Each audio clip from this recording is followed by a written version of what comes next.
y vamos a presentar.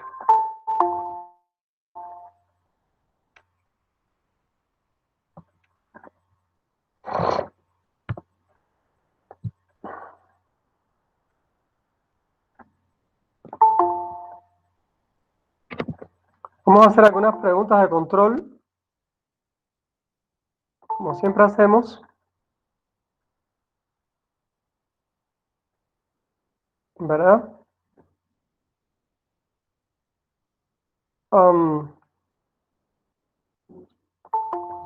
Vamos a ver qué recuerdan.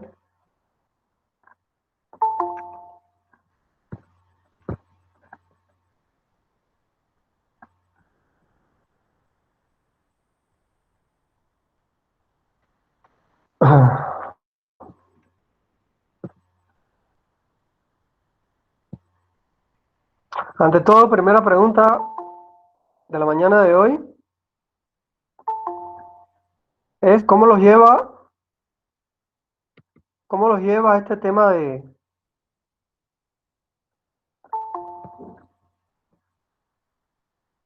la pandemia. ¿Sienten que están teniendo algún síntoma psicopatológico?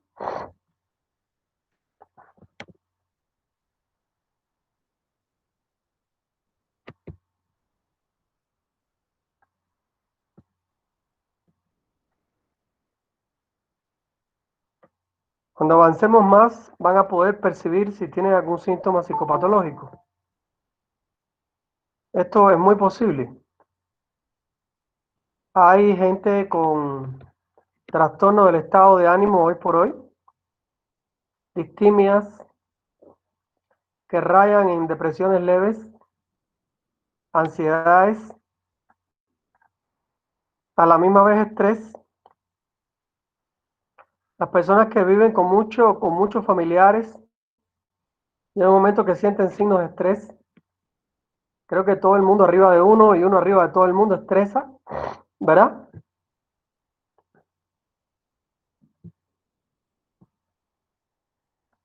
Bueno, vamos a continuar aquí con los trastornos de la memoria o psicopatología de la memoria.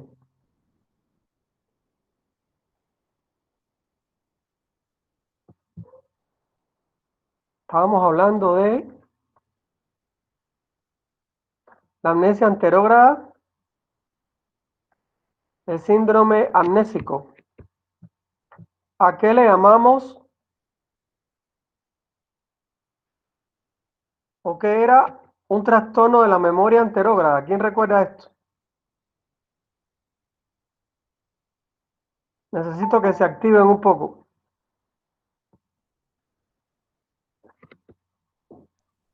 Buenos días, doctor. Buenos días, Hola, buenos días a todos. La memoria Cecilia. A ver. anterógrada era los trastornos de la memoria, por ejemplo, cuando no se recordaban cuestiones que acababan de pasar. Ok, ok, muy bien, con tus palabras, pero lo dijiste muy bien, lo dijiste muy bien. Cuando uno pierde el recuerdo de una actividad que se acaba de producir o el día anterior, Así un es, o en evento el muy mismo día, reciente, ¿verdad? sí, sí, un Por evento ejemplo, muy el reciente, desayuno o el almuerzo se olvidaba. exacto. No sé si han visto una película de Drew Barrymore y Adam Sandler.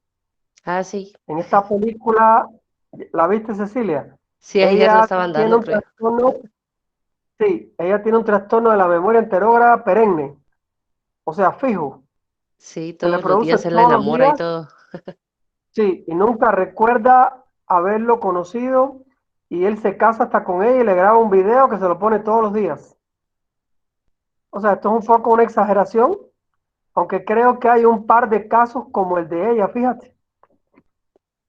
En la historia de la psiquiatría hay como unos dos, tres casos como el de ella. Es un trastorno de la memoria reciente perenne, se llama. Una cosa muy rara, eso prácticamente no se da. ¿Sí? Ya, Esto prácticamente no se da y es una alteración grave, ¿verdad? Ok, gracias. En este mismo orden nos vamos a encontrar lo que se conoce como síndrome amnésico. El síndrome amnésico se reserva para los casos en que una lesión cerebral produce un déficit global y permanente de memoria, sin que haya otros deterioros intelectuales. Se mantiene intacta su capacidad intelectual, no tiene problemas de lenguaje, no muestra deterioros perceptivos ni de atención y conserva todas sus destrezas. En el DSM-3R se leía prueba de deterioro de la memoria a corto y largo plazo. El deterioro de la memoria a corto plazo se manifiesta a través de la incapacidad para recordar el nombre de 3 objetos al cabo de 5 minutos. El deterioro de la memoria a largo plazo se puede ver a través de la incapacidad para recordar hechos del propio pasado del sujeto.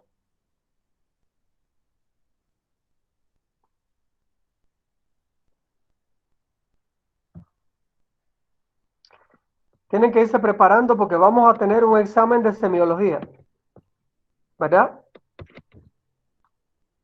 El segundo parcial va a ser un examen de semiología y lo vamos a hacer aplicado a la película Civil, ¿verdad? Pero todavía no. Tenemos que terminar toda esta semiología. Yo se las voy a explicar y ustedes la van a reconocer en Civil. Y ese va a ser nuestro segundo parcial. No está muy lejos, pero todavía no toca. Pero les solicito, por favor, mucha atención porque esta parte parece muy simple, pero no lo es. Tiene su grado de dificultad, ¿verdad? Vamos para las amnesias de tipo orgánico. Aparece el síndrome de Korsakoff, que es prácticamente la más grave de todas las amnesias. Se caracteriza por la presencia de una fase aguda de confusión mental y desorientación en el tiempo, lugar y espacio en la persona. Hay algunas películas donde sale esto. Hay una película italiana muy famosa de los años 60 que se llama Los desconocidos de siempre, donde su protagonista Alberto Sordi padece de este síndrome de Korsakoff. En etapas crónicas sigue subsistiendo y aunque hagan su mejor esfuerzo los pacientes, se siguen mostrando apáticos y carentes de espontaneidad. Indicadores del Korsakoff. Índices. Amnesia para hechos recientes. Incluye la amnesia anterógrada. Desorientación espacial. No sabe dónde está y especialmente temporal. ¿En qué época y fecha está? Algún grado de confabulación. Inventa lo que no existe. 4. Ejemplos ocasionales de falso recuerdo. Falso recuerdo, la persona inventa cosas que dice que han ocurrido y no han pasado nunca. La amnesia retrógrada. Amnesia retrógrada. Si la amnesia anterógrada era la pérdida del recuerdo reciente, la amnesia retrógrada va a ser la incapacidad para recordar el pasado. Puede extenderse a meses y hasta años antes. La amnesia retrógrada postraumática y la provocada por la terapia electroconvulsiva o TECAR tienen estos efectos. El electroshock o terapia electroconvulsiva se aplica a los pacientes psicóticos para desconectar los circuitos psicóticos que el cerebro hace y que producen la psicosis. En algunos países del mundo esto ya no se usa porque se dice que es una invasión y hay códigos de ética que prohíben utilizarla. Pero en otros países de América Latina todavía se utiliza esto, ¿verdad? O sea, amnesia retrógrada versus amnesia anterógrada. La anterógrada es la pérdida de recuerdo reciente. La retrógrada es cuando tú olvidas el pasado, ¿verdad? Ahora, memoria semántica y episódica. memoria episódica. Está relacionada con los fracasos de recuerdo y reconocimiento de estos pacientes. Es un sistema de memoria cerebro-mente recientemente evolucionado, de desarrollo tardío y deterioro temprano, y está orientado al pasado. Hace posible el viaje mental en el tiempo subjetivo, pasado, presente y futuro, y permite recordar las propias experiencias previas sobre las que ha pasado. Este documento que estamos teniendo, este es mi pequeño manual, yo se los voy a subir al portal. Y ustedes van a hacer un resumen integrado entre este documento y otro documento de la doctora Nuri Cao, que lo logré encontrar. Fue la profesora que me enseñó psicopatología en la carrera. Y logré encontrar este documento, algún compañero mío de carrera lo subió. Este documento de ella se convirtió en un libro. Esto que yo les voy a subir de ella no es un libro, pero es un resumen muy parecido al mío. Y ustedes van a resumir ahí este pequeño manualito mío y el de ella. Y van a hacer un resumen. Y este resumen de ustedes va a ser un trabajo de zona. Con eso creo que vamos a calzar bastante la psicopatología de ustedes. Eh, este tema de la memoria episódica se puede dar en personas normales cuando han sufrido un gran trauma. O sea, se da mucho en víctimas de estrés postraumático que después de pasados 2 años todavía conservan un trauma y tienen una escena traumática y no la recuerdan. La reprimen y la inhiben por dolor o por terror o por miedo, ¿verdad? Se observa mucho en la psiquiatría y psicología forense. Eh, esta pérdida también se asocia a momentos dolorosos, por ejemplo, cuando una nena era pequeña y papá se va de casa, esta escena puede haber sido reprimida. O bien cuando mamá los abandona, ¿verdad? Y los deja solas con papá, esta escena puede haber sido reprimida. No es una escena exactamente de violencia y traumática por excelencia, pero es una escena traumática. ¿Me hago entender? ¿Me siguen hasta aquí, muchachos?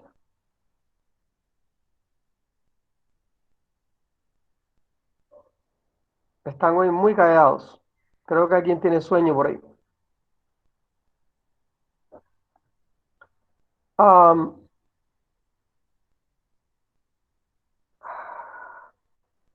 Veamos. Amnesia retroanterógrada. La amnesia retroanterógrada es una de las más graves porque se unen aquí los dos cuadros. En esta se unen los dos trastornos estudiados antes. Es una forma bien definida e instaurada. Es un trastorno poco frecuente y se observa solo en los procesos demenciales, o sea, en las demencias. En el Alzheimer, en la demencia de Pick, ¿verdad? En algunas de sus formas ligeras de hipomnesia.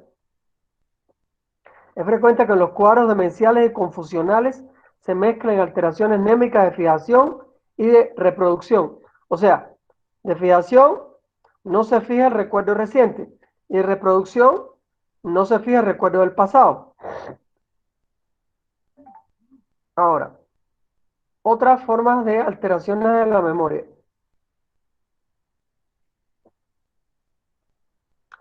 Está la conocida como ilusión de la memoria. Y aquí yo les hablaba en una ocasión de las ilusiones. Eh, hay personas que llegan a desear tanto una cosa que llegan a creer que esto pasó. A ver,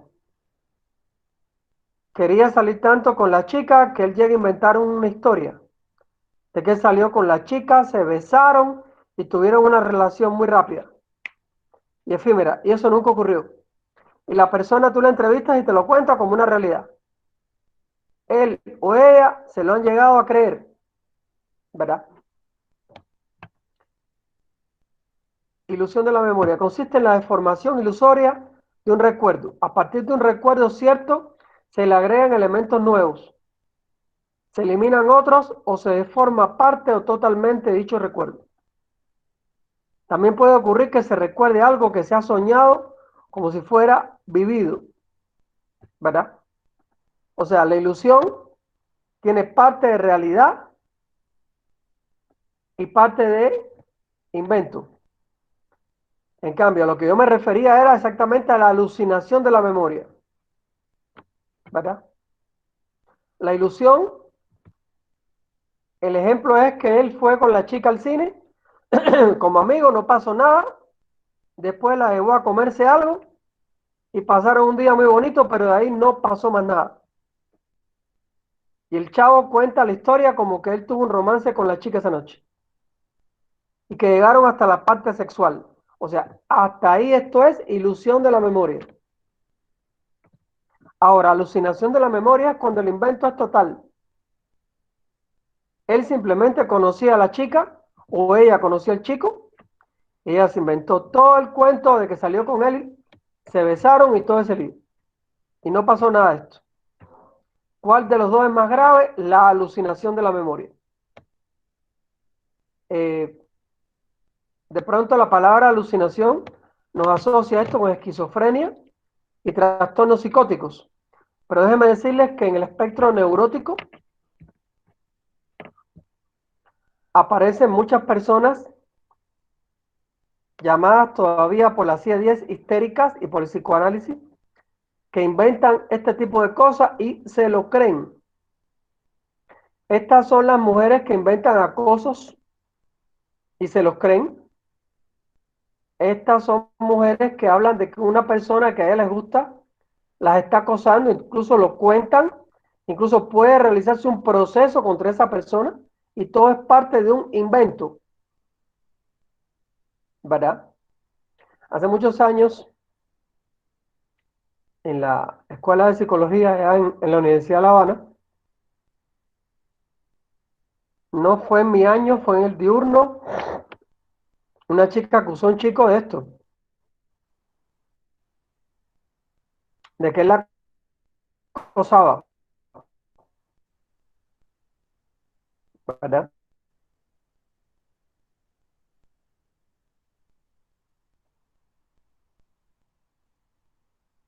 Y al final, cuando se hizo un evento de ella, total, ¿verdad? Y se envió a ella con psiquiatra y psicólogo, porque ella se había inventado todo esto, ¿verdad? Un recuerdo, por ejemplo, tu papá era una persona que se portó fatal, que estuvo con ustedes toda la infancia, pero le gritaba a mamá, maltrataba a mamá, y cuando la persona cuenta esta parte de su vida, suele omitir eso, y suele hablar solo de lo bueno que era su papá. ¿Por qué? Porque a la gente no les gusta reproducir episodios de su vida que creen dolor. No le gusta a nadie reactivar el dolor. ¿Y qué hacemos? Lo reprimimos. Y aquí el psicoanálisis tiene toda la razón del mundo. Lo que nos causa dolor no lo queremos destapar. Y esto sí es un objetivo en la psicoterapia, hay que destapar estas cosas. Una psicoterapia que no destapa el dolor y no ayuda al individuo a afrontarlo, no es una psicoterapia verdadera, ¿verdad? Observen toda la importancia que tiene conocer la psicopatología para poder hacer psicoterapia. A ver, ¿estamos entendiendo esto? Sí, doctor. Fíjese que yo tengo Sí, Delia. un recuerdo de cuando era pequeña en mi antigua casa. Ok. Y le conté ese recuerdo a mi mamá, pero ella supone y cree, y yo también lo creo, que es un recuerdo que yo creé porque estaba muy pequeña en el momento en el que nos fuimos de esa casa. Ujú. Entonces, más o menos como por ese lado va, ¿no? ¿No es cierto? Sí, sí. ¿Te parece mucho lo que estoy contando? ¿Te parece mucho lo que estoy contando? Si no quieres compartirlo por aquí, si quieres me escribes No, es que no es no es muy espectacular, solo recuerdo a mi mamá haciendo pan con jalea con mi hermanito pequeño en ¿sí? la espalda y a mis otros hermanos alrededor. Pero de por sí, Y no. hice toda la cena. Yo le conté a mi mamá esa escena, pero me dijo que es casi imposible porque era muy pequeña cuando vivíamos ahí. Entonces, ¿Qué edad tenías? eh, como 3 años cuando nos fuimos de esa casa. Bien, pero si puedes tener memoria del evento. A partir de los 2 años ya hay memoria en el niño. Ah, O sea que según yo y la psicopatología puede ser. y es que ese recuerdo lo he Pero ese tenido recuerdo siempre. tuyo es positivo o es negativo. Es positivo porque lo recuerdo como algo feliz. Y no entiendo por qué tu mamá dice que no es cierto. Ah, Tenemos derecho a tener recuerdos positivos también. El inconsciente guarda, escúchame, el inconsciente guarda no solo después Freud rectificó mucho sus primeros planteamientos, incluso Paul Biel, un discípulo de Freud que era francés, habla de un inconsciente y de un psicoanálisis del hombre normal. O sea, existe un psicoanálisis para el hombre normal que no es neurótico. ¿Me entiendes lo que digo? Y sí, uno tiene imágenes y recuerdos que están inhibidos. Y un buen día salen a la luz y uno se acuerda de cuando era niño y recordaba estas cosas como las que tú recuerdas. Y yo no veo ningún tipo de recuerdo doloroso ni de tipo neurótico en eso que tú estás contando. O sea, esa tu imagen y esa tu escena es de una persona normal. Yo no le veo ningún asomo de neurosis a eso que tú me cuentas, a menos que tú lo estés disfrazando. sí es que esa es ¿Me la entiendes lo que cuestión, digo? porque cuando se lo comenté a mi mamá, ella me dijo que estaba muy pequeña para andarme acordando, entonces como que me puse a pensar que posiblemente es un recuerdo que yo misma me implanté o lo soñé. Pero entonces, si es así, tiene que haber una escena primera traumática. ¿Me entiendes por dónde voy? Ujú, Porque cuando uno deforma el recuerdo, es que el recuerdo original es triste. ¿Me entiendes lo que te digo? sí, O sea, esta escena puede ser una escena normal que tú recuerdas y punto. Y la segunda hipótesis es que es una escena que tú recuerdas o el inconsciente trata de reproducirla o la ha creado para ocultar la escena dolorosa. Pero tampoco tenemos por qué patologizar, ¿me entiendes lo que digo? ajá, Simplemente tal vez lo que tienes es un buen recuerdo cuando eras niña y punto. Lo único ahí que veo es la exclusión de papá, Delia. sí, ¿Papá vivió contigo cuando eras niña? solo una parte, sí, Pero no está en la escena. no, O sea, esta puede ser una escena de exclusión de papá por alguna razón. ya entiendo, ya entiendo. Y ya yo le estoy buscando la quinta pata al gato, ¿te diste cuenta, no? Ajá, sí, porque también hay que ver cómo es de trasfondo toda esta situación, ¿no? Pero el trasfondo que te digo, el trasfondo que puede haber es el que te estoy diciendo. Uno, que tú hayas creado una escena, el inconsciente tuyo creó una escena linda o feliz versus una escena triste. Y tal vez tú recuerdas la imagen, pero no recuerdas el audio de la escena. Habría que hacerte una hipnosis o pedirte que hagas una fantasía dirigida para ver qué más tú le agregas a la escena. Y por ahí puede salir si es una escena positiva o es una escena que tú creaste para ocultar una escena dolorosa. ¿Me entiendes lo que digo? Ajá, Ahí puede ser de cualquier cosa. ¿Ya? Que tú hayas borrado el hecho de que mamá estuviera triste y mamá estuviera sufriendo porque papá no estaba. ¿Ya? ajá, Pero eso yo me lo estoy imaginando. Y puede ser o puede no ser. Y puede ser que yo me esté inventando una cosa que no sea. Si se hace una hipnosis contigo, se te lleva al pasado, a esa época, y se te pide que tú visualices, que tú reproduzcas. O sea, la hipnosis se utiliza o fue utilizada en los primeros 50 años del siglo para eso, para reproducir el pasado inconsciente y traumático de la gente. Pero paralelamente yo les contaba que Paul Diel escribió un libro que se llama El psicoanálisis del hombre normal, que yo di con ese libro casualmente un día en la biblioteca. Y me quedé impactado porque el tipo decía que el hombre normal tiene un inconsciente.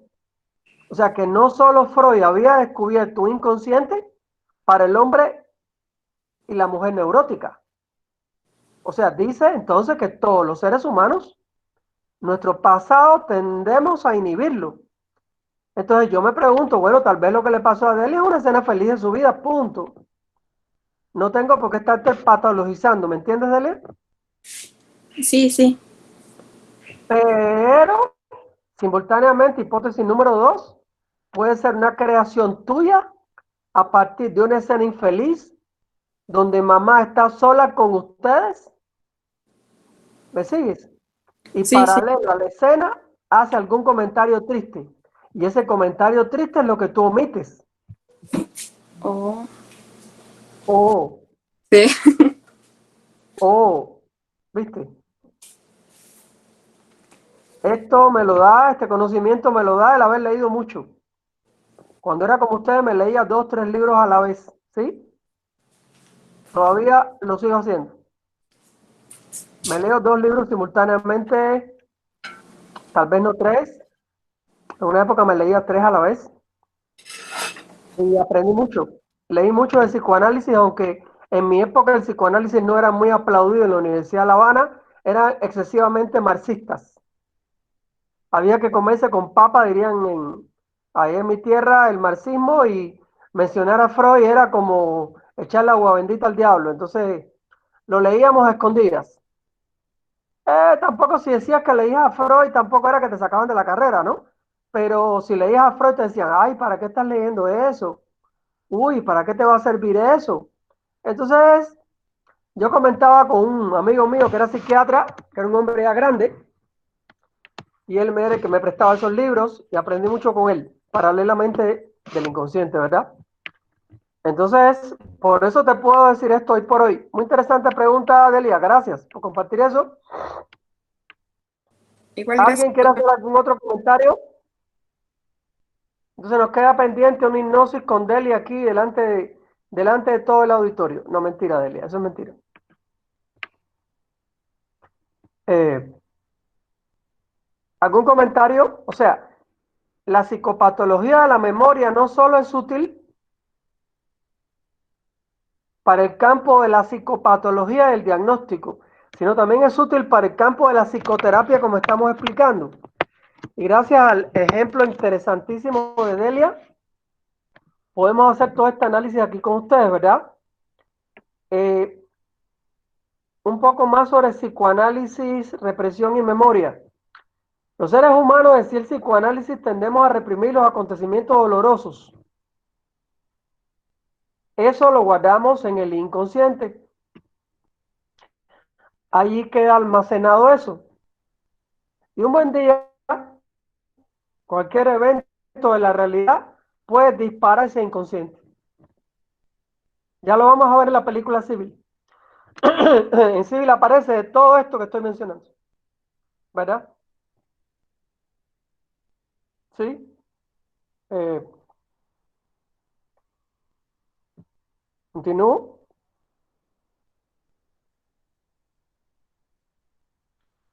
La criptomnesia. Criptomnesia. Trastorno del que se afecta de manera principal la fase de reconocimiento. El paciente no reconoce un recuerdo como tal, sino que como idea nueva. Puede ocurrir a la inversa. De acuerdo con su definición, agrupa varios trastornos bien definidos en psicopatología. Perdón, que sigue a continuación. La ecmencia. El sujeto recuerda con tal fuerza los hechos de una época de su vida que cree vivir en ella.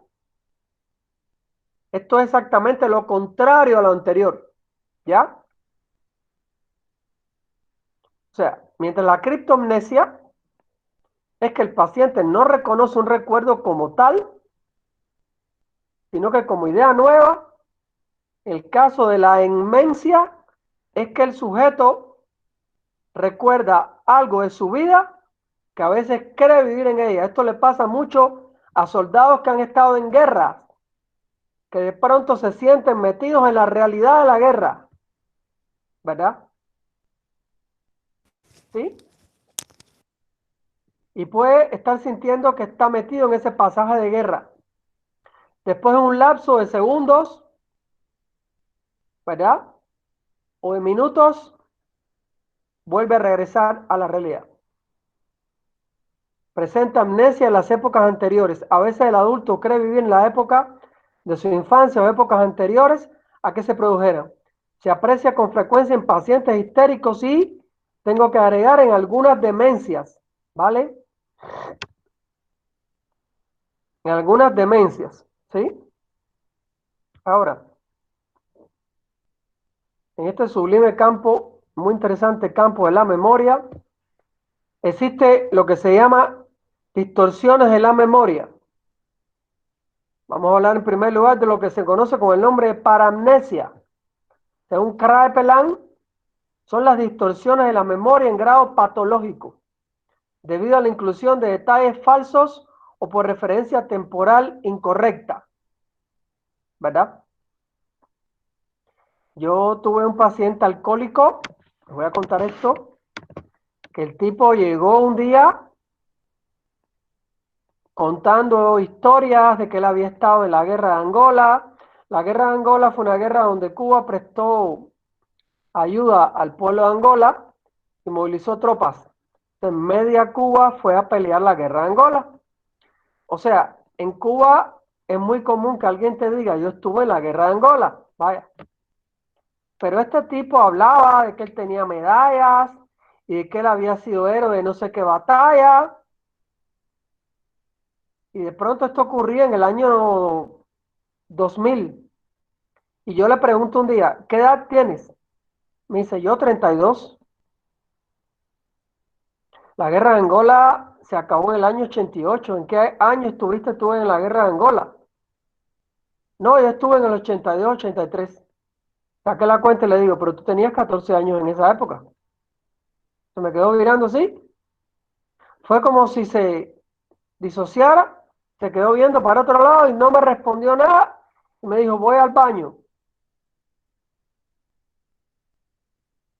Y me quedé pensando en eso durante días. Pasan los años y voy de un día de visita a un servicio donde también atendían pacientes alcohólicos en un hospital militar. Y resulta ser que este hombre era paciente ahí.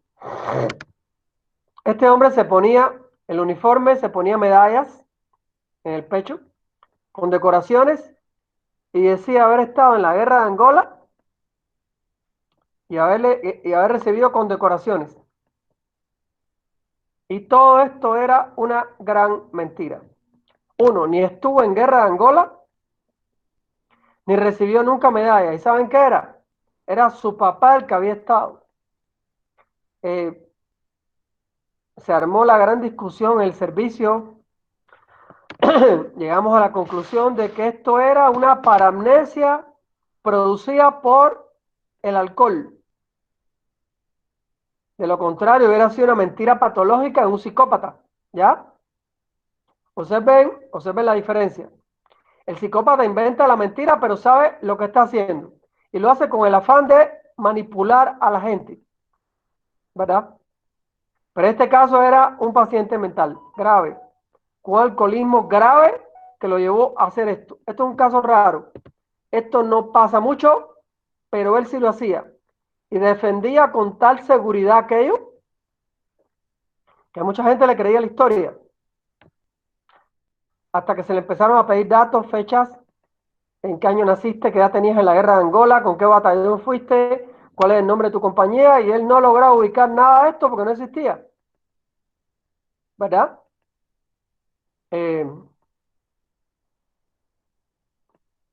Fenómenos paramnésicos, no puedo ubicarle. 2, conozco la cara pero no el nombre. 3, sensación de conocer. 4, punta de la lengua. Ahora, los fenómenos paramnésicos pueden ocurrir también en personas normales, ¿verdad? Otros. Les pregunto ahora a ustedes, ¿nunca les ha pasado que tienen la impresión de que conocen a alguien pero no lo pueden ubicar? ¿O conocen la cara pero no recuerdan el nombre de la persona? Perdonen, a mí me pasa ya mucho. Diría un mi cuate, ya estás con el Alzheimer, brother. Ya estás hecho un viejo con el Alzheimer. Pero a veces yo no logro recordar todos los nombres de todos ustedes son muchos. Llevo ya 6 años para 7 años dando clases y las aulas de ustedes son de 30, 40, 50, 80, 100 muchachos, 150 muchachos y ya no logro acordarme del nombre. O sea, lo mío ha sido un fenómeno paramnésico aquí, pero por exceso. Pero les pregunto si no les ha pasado algo de esto nunca. No puedo ubicarle, conozco la cara, pero no el nombre. 3, sensación de conocer, pero hasta ahí. Y tener el nombre de alguien en la punta de la lengua, o tener el recuerdo de poder decir algo, de querer decir algo y saberlo, pero no poderlo hacer. Cuando conocemos perfectamente una palabra, pero no la recordamos, se produce el fenómeno de lo tengo en la punta de la lengua.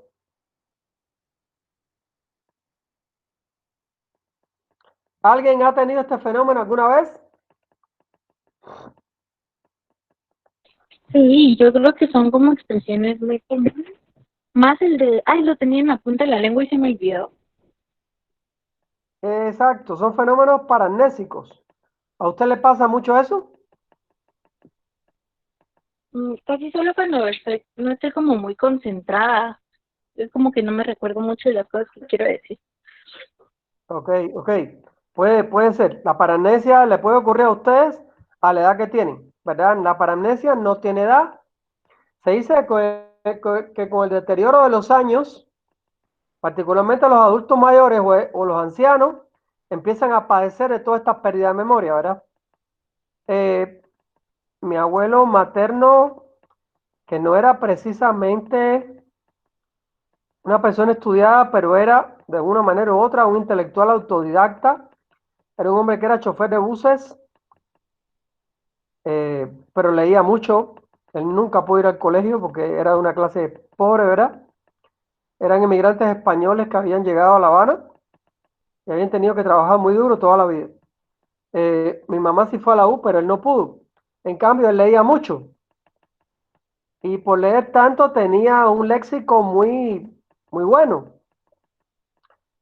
Tenía unas palabras muy sofisticadas y a veces me contaba novelas y ya cuando esto pasaba tendría más de 70 años y yo notaba que se molestaba cuando no se acordaba de un nombre de alguien o de algo, ¿verdad? Esto es un ejemplo típico de paramnesia, pero de paramnesia producida por la edad, ¿verdad? ¿Qué más?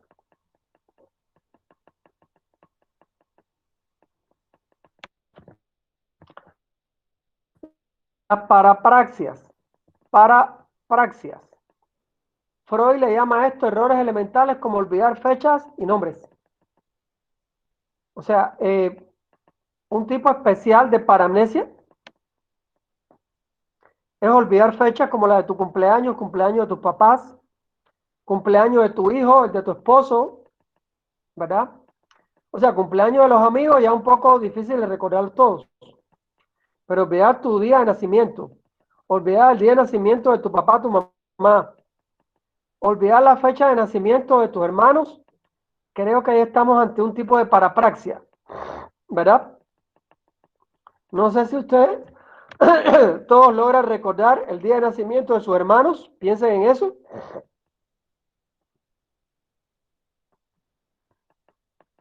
Por ejemplo, dónde está por ahí Nancy? Nancy, ¿dónde está? Que no la oigo hoy.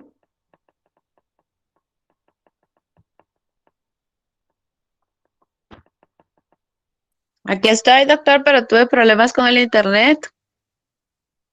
Uy, uy, uy. Pero lo Claro. resolviste, veo. Una pregunta, Sí, ¿cuántos hijos tú tienes? 2. ¿Tú logras recordar la fecha de nacimiento de los dos?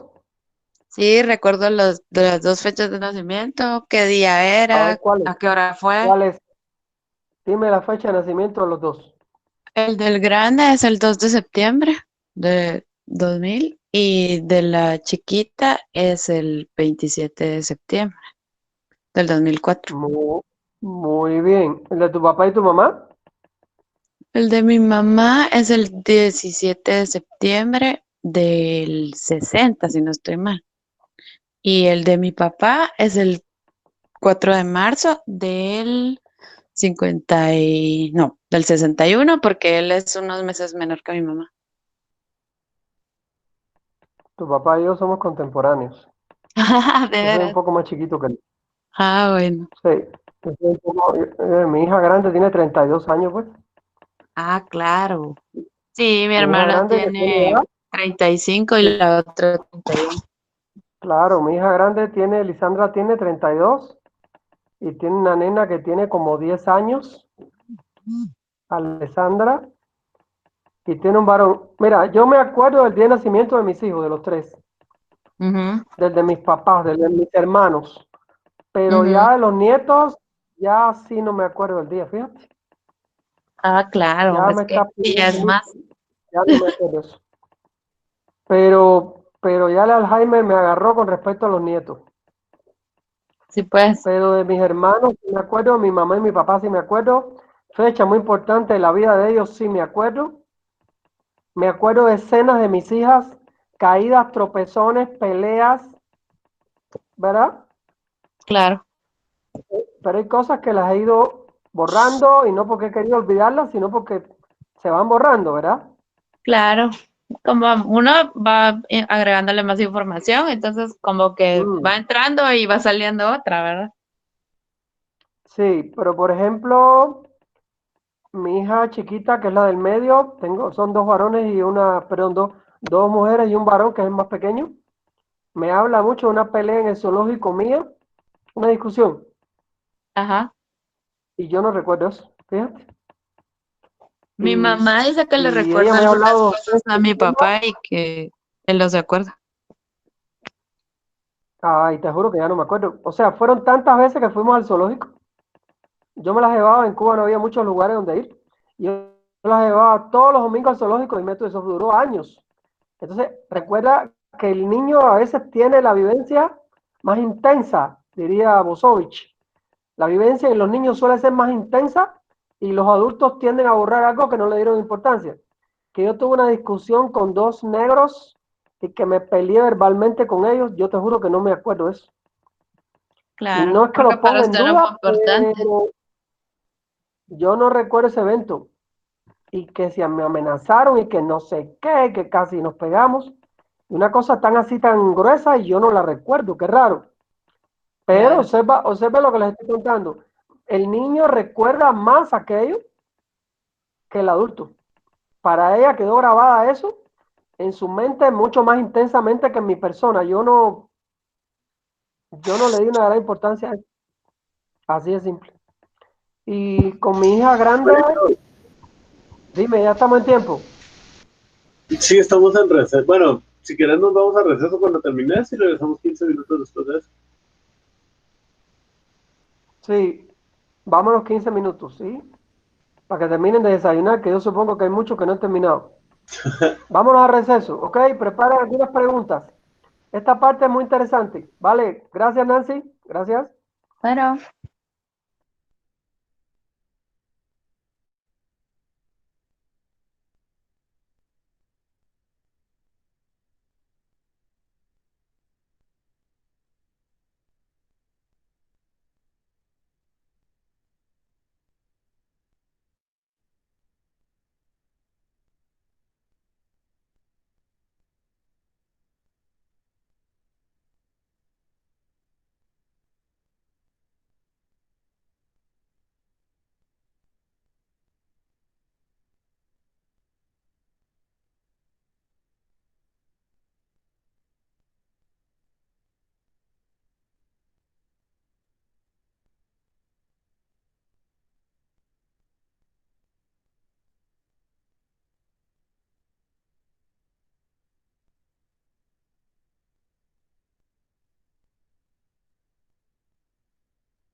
Bueno, aquí estamos de vuelta.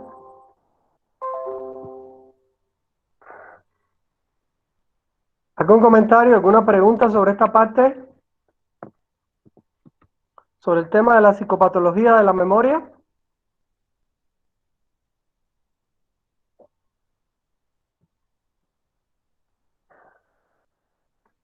Continuamos. Otros fenómenos de la memoria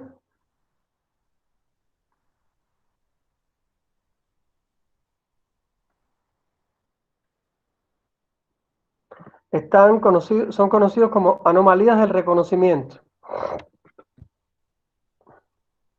Lo ya visto o déjà vu, cuando experimentamos aquello de esto ya lo hemos visto, o aún a sabiendas de que es la primera vez que lo vemos. Creo que esto es un fenómeno muy conocido en personas normales. Hemos tenido la impresión de estar en un lugar o de que ya lo que nos está ocurriendo ya nos ocurrió.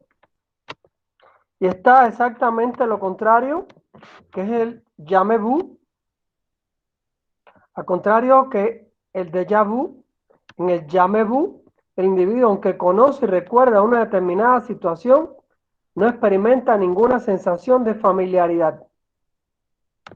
Nos puede ocurrir cuando regresamos a la U, ¿verdad? Regresamos a la U y de pronto sabemos que hemos estado allí, sabemos que conocemos el lugar, pero no lo vemos como un lugar familiar. Y tenemos como la impresión de que puede ser algo nuevo. ¿Es un trastorno esto? Sí. Aparecen los trastornos de demencia, ¿verdad? El déjà vu y el jamais vu. El déjà vu es muy asociado a la parapsicología, de la cual ya hemos hablado y nos hemos referido, ¿verdad? Se dice que cuando la persona tiene un déjà vu, en ocasiones es que ya conoce por alguno de sus canales de conocimiento, ¿verdad? El lugar, de que estuvo allí, etcétera, etcétera. Aparece mucho en demencias, la famosa demencia de Alzheimer, la demencia de Pick, en las demencias en general, ¿verdad? Vamos para el área de los trastornos del pensamiento. Muy importante el campo de la psicopatología, porque va a comprender el pensamiento y el lenguaje, ¿verdad? Y va a ser muy importante para poder identificar las neurosis y distinguirlas de la psicosis, que son los trastornos más graves. Trastornos formales del pensamiento. Existen los llamados trastornos del curso del pensamiento, donde aparece la llamada fuga de ideas. ¿A qué se refiere la fuga de ideas? Es la presión del habla, con muchos bits de información por unidad de tiempo. La persona habla, y lo que está hablando es una ráfaga de ideas sin sentido. A esto le llamamos fuga de ideas. Ahora, exactamente lo contrario se reconoce con el nombre de inhibición, demora o retardo del pensamiento. Es la gente que habla lentamente, las ideas se producen lentamente, entonces se dice que tiene un trastorno del retardo del pensamiento, ¿verdad? Está también lo que se llama la circunstancialidad. Circunstancialidad. Discurso indirecto para alcanzar una idea meta. El individuo señala detalles tediosos y hace excesivos paréntesis. Suele ocurrir mucho en los obsesivos compulsivos, que son detallistas, ¿verdad? Son excesivamente descriptivos, ¿verdad? El discurso es lento, es largo y es demasiado detallado. Está en cuarto lugar la perseveración, que es un poco la repetición persistente de palabras o ideas que se da mucho en pacientes autistas. incluyendo el autismo grave y también el Asperger. En el Asperger menos, recuerden que el Asperger es el que tiene es el autista con una funcionalidad social, aunque sigue teniendo problemas de adaptación, pero el Asperger tiene una funcionalidad, puede llegar a estar en un aula con niños o adolescentes normales, académicamente rinde bien, ¿verdad? Está también llamada la ecolalia, repetición en eco de palabras o frases del interlocutor. Ejemplo, yo decía, el paciente dice, decía. Esto es propio de la esquizofrenia, la ecolalia. La ecolalia se dice que el paciente tiene un trastorno del pensamiento tan grande que a veces solo repite lo que el exterior le da y ya no lo elabora. Repito, es propio de la esquizofrenia. Aquí también aparece el pensamiento divagatorio.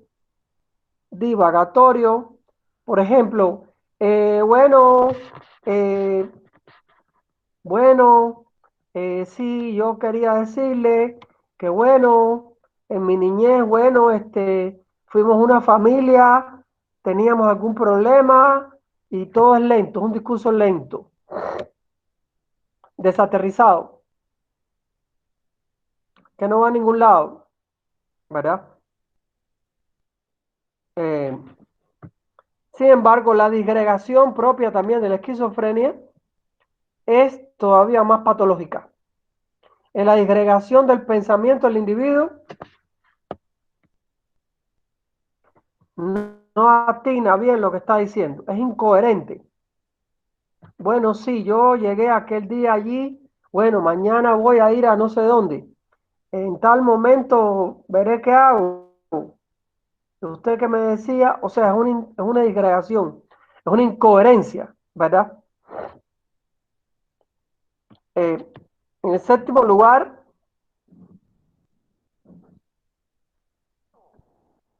tenemos lo que se conoce con el nombre de bloqueo o interrupción del pensamiento. Se refiere a la interrupción del habla antes de completar un pensamiento o idea. Después de un breve silencio, el paciente señala que no sabe qué cosa iba a decir o qué estaba hablando. Eh,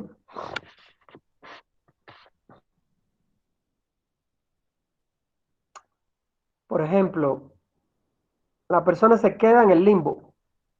Yo les estaba contando en la mañana de hoy que, bueno, que se queda en el aire la persona, ¿sí? Se interrumpe lo que está diciendo, ¿verdad? Doctor, perdone, ¿eso podría ser alguna señal de Alzheimer o no necesariamente? Puede ser, pero en las neurosis muy graves también pasa que se interrumpe el pensamiento. O sea, esto le puede pasar a un gran espectro de personas, ¿sí? En diferentes niveles de trastorno, ¿ok? Puede pasar en el Alzheimer, pero puede pasar en neurosis graves, ¿sí? Eh, Doctor, una pregunta. Y así como a veces sí, hay, bueno, así como a veces hay licenciados que están dando la clase y se distraen un poquito y entonces después así como, bueno, entonces ¿en qué me quedé? Y así hasta se ríen, ¿verdad? Y incluso a veces también a uno le pasa, pues, se les va la onda. ajá, y ya no olvidan que, Puede ocurrir, a ver, te voy a decir sí, puede ocurrir si el licenciado se acostó la noche anterior muy tarde, cosa que puede ocurrir. Al otro día, eh, la mente está cansada porque no descansó y puede ser producto de eso. No necesariamente es un Alzheimer, una neurosis grave, ¿me hago entender? Eh, o sea que cuando sí, estamos así como que definitivamente agotados suele pasar esto. puede ser, y la enseñanza virtual, recuérdense que ustedes no estaban acostumbrados a la enseñanza virtual y esto se convirtió de pronto en enseñanza de presencial a virtual, así totalmente. Y entonces puede crear un cansancio. Lo mismo el catedrático que ustedes, ¿verdad? Una especie de abulia también. Incluso voy un poco más allá. de hastío. Algunos colegas que me refieren que ya tienen hastío. O sea, en dos palabras, están hartos de estar dando clases virtuales, porque llevan 10 años, 15, 20, 25 años dando clases presenciales. Entonces hay un momento que esto no es fácil, muchachos. O sea, la clase presencial, yo los tengo a ustedes delante de mí. Yo les hago chistes, bromas, o sea, mi clase, yo trato de hacerla animada, pero por aquí es difícil, les cuento. Es muy difícil. Entonces uno hace preguntas, ustedes a veces responden, pero hay un momento que la clase está en un declive.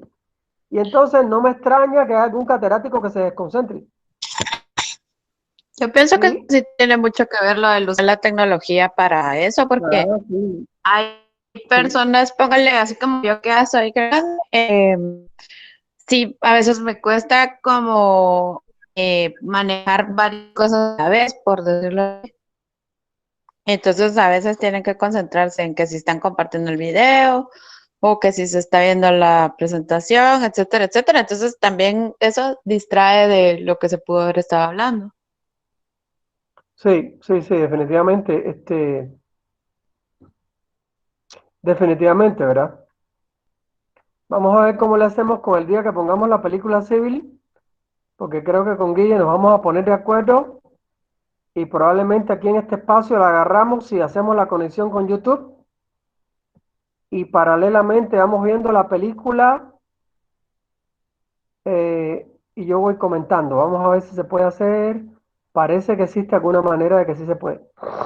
Sí, en personas normales pueden aparecer un sinfín de trastornos de este tipo debido a la situación, a que no descansaste bien, a que te desconcentraste, ¿verdad? En mi caso yo tengo lo que voy presentando delante de mí, o sea, yo no me pierdo. Eh, les hago preguntas a ustedes, después regreso, ¿verdad? La clase de psicopatos, en este caso semiología, tiene que ver con todo esto, ¿verdad? Entonces, definitivamente hay personas que pueden perder la concentración por el exceso de clase virtual, están cansados de un día anterior, o que no tendría por qué pasar, porque si tú sabes que tienes clase hoy en la mañana, yo me acuesto temprano el día antes, tipo 10, a todo dar tipo 11, me levanto tipo, ¿qué? 6:30. Entonces no tendría uno porque está perdido aquí, ¿verdad? Pero recuerden que hay veces en la vida de la gente, hay momentos jodidos y puede haberle pasado un gran clavo un domingo y no durmió bien, el otro día se levantó y está muerto porque durmió mal. Esto puede ocurrir. ¿Me escuchas, Eduardo? Puede ser que el mal dormir por un clavo o un problema al otro día tenga el catedrático desconcentrado o a la catedrática. Perfectamente puede ocurrir. ¿Ok? Ah, ya, gracias. Sí. Todo esto que estamos viendo, muchachos, les puede pasar a cualquiera. Ahora, hay Disculpe, ciertos fenómenos aquí que son graves. ¿Cómo? perdone, yo tenía una Dime. duda, algo tarde, Sí, pero sobre la no perseveración, hay pena. esto aplica cuando una persona sigue hablando de lo mismo. Por ejemplo, un paciente que está hablando de lo mismo en todas las sesiones. Sí, sí. Y puede ser un signo de trauma. ¿Sí? Mm, El inconsciente le está tirando lo mismo, lo mismo, lo mismo, lo mismo. Y ujú. puede llegar a tener una idea fija, que es algo más patológico, ¿verdad? Y una idea fija se puede convertir en una idea delirante más. ¿Sí? Oh, ok. Por ejemplo, ella me dejó, es que ella me dejó y me engañó, ella me dejó y ella me engañó, y es que ella me dejó. Yo he visto esto, he visto eso y no precisamente en gente psicótica. Lo he visto Ujú. en personas neuróticas que de una neurosis obsesivo-compulsiva pasan a una psicosis, Ah, sí, ¿verdad? pues. Bueno, ¿Y qué es lo El gracias. recomendable ahí, acontecimiento. doctor? Ajá, ¿cómo? ¿Qué se recomienda en esos casos? Este caso debe ser medicado por psiquiatra, porque tú con psicoterapia eso no lo vas a poder manejar. A ver, si la persona está entrando en una psicosis, porque a partir de un evento se desorganizó a un nivel psicótico, que es como se dice, tienes que enviarlo forzosamente en ansia a psiquiatría y esperar un tiempo a que el medicamento le haga. efecto. Por ejemplo, no que te medicaron hoy, mañana te veo en terapia. No, no. Te medicaron hoy y te veo en 15 días. O a lo sumo una semana, a ver qué pasa. ¿Ya? Ok, gracias, doctor. Porque lo cierto es que con una persona debutando con ideas delirantes, tú no puedes hacer mucho en psicoterapia. Mucho o nada. ¿Alguna otra pregunta, algún comentario, muchachos? Creo que todos tenemos clase detrás. Para que tengan un tiempo por lo menos de, como dice Minkowski, el tiempo vivido, desconectar esta clase y conectar con la otra, ¿sí? No me gusta que sacan de una clase y se metan en la otra en 2 minutos. ¿Un comentario, pregunta, muchachos?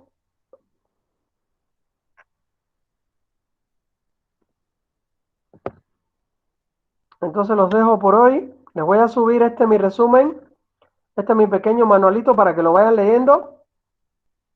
Y en algún momento les voy a subir el de Nuri Kao. Ok, aprendí mucho con esta señora durante muchos años. Que tengan un buen día, muchachos. Me retiro el chat. Vale, una Gracias, buena doctor. semana. Feliz día. Chao, chao. Buen día. Chao, chao. Feliz día. Feliz día. Feliz día a todos.